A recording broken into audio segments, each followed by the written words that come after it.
नमस्कार, आप देख रहे हैं पॉलिटिकल पंचायत। मैं हूं आपके साथ दीपक कुमार।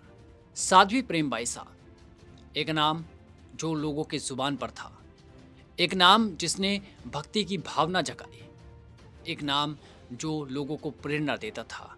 उनकी रहस्यमयी मौत ने कई सारे सवाल छोड़ दिए। सबसे महत्वपूर्ण उसमें है 5 सवाल। वो 5 सवाल जिसका जवाब पुलिस को ढूंढना है। वो 5 सवाल जिसके जवाब लोग ढूंढ रहे हैं। सबसे पहला सवाल यही कि वो रहस्यमय इंजेक्शन कौन-सा था और खामोश पिता के क्या कारण थे?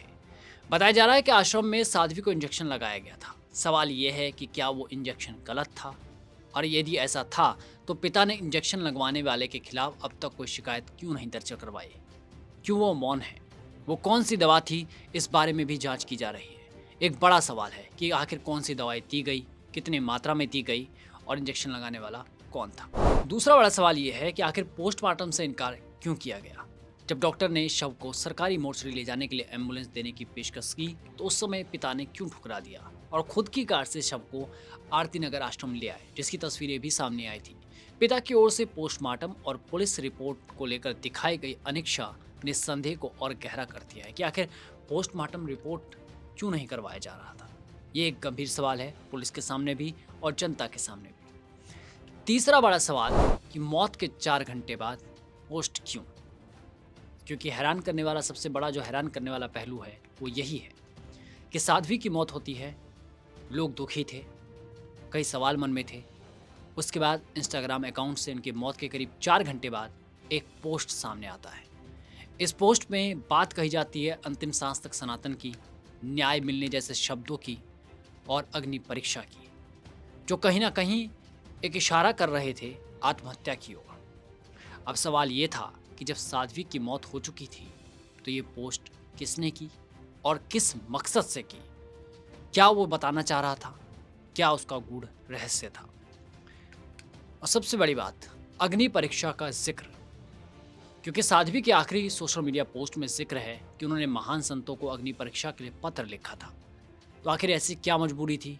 क्या दबाव साध्वी पर बनाया जा रहा था कि उन्हें अपनी पवित्रता या अपने काम के लिए अग्नि परीक्षा देने की बात कहनी पड़ी सोशल मीडिया पोस्ट के जरिए, या जिसने भी वो पोस्ट किया उसमें अग्नि परीक्षा जैसे शब्दों का इस्तेमाल किया गया? अगर ये बात सही है कि उन्होंने पत्र लिखा था, तो किन संतों को लिखा था? ये भी एक बड़ा गंभीर सवाल है। और अग्नि परीक्षा किस लिए?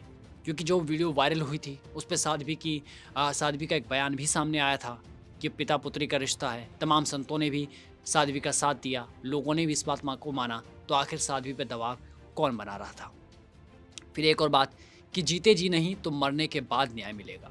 साध्वी के पोस्ट में लिखा है कि मेरे जीते जी नहीं तो जाने के बाद तो न्याय मिलेगा।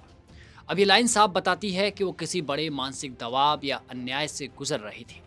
पुलिस अब उस मोबाइल के जरिए इन सभी राजों से पर्दा उठाने की कोशिश में लगी हुई है, क्योंकि जो आखिरी मैसेज था ना, वो बड़ा गंभीर था, जिसमें अग्नि परीक्षा का जिक्र होता है। कथा के दौरान और बाद में उन्होंने बार बार इस बात पर जोर दिया कि उन पर लगाए गए आरोप झूठे हैं। उन्होंने कहा था कि मैं किसी भी तरह की अग्नि परीक्षा से गुजरने को तैयार हूं ताकि सच सामने आ सके। ये बयान उनके पिछले साल वायरल हुए एक कथित विवादित वीडियो के संदर्भ में था, जिसने उन्हें मानसिक रूप से काफी ज्यादा आहत किया था।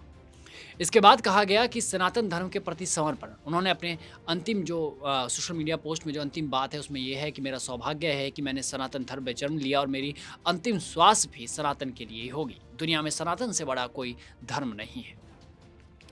इसके साथ ही उन्होंने काफ़ी जो भावुक पोस्ट लिखा था और अलविदा जैसे संदेश उसमें हमें देखने को मिला। हालांकि ये बयान उनकी मृत्यु के बाद उनके अकाउंट से पोस्ट हुआ, लेकिन माना जा रहा है कि ये उनके अजमेर से लौटने के बाद की भावनाओं का ही विस्तार था। इसमें लिखा था कि मैं अपनी अग्नि परीक्षा देने जा रही हूँ, अब शायद इंसाफ मिल जाए।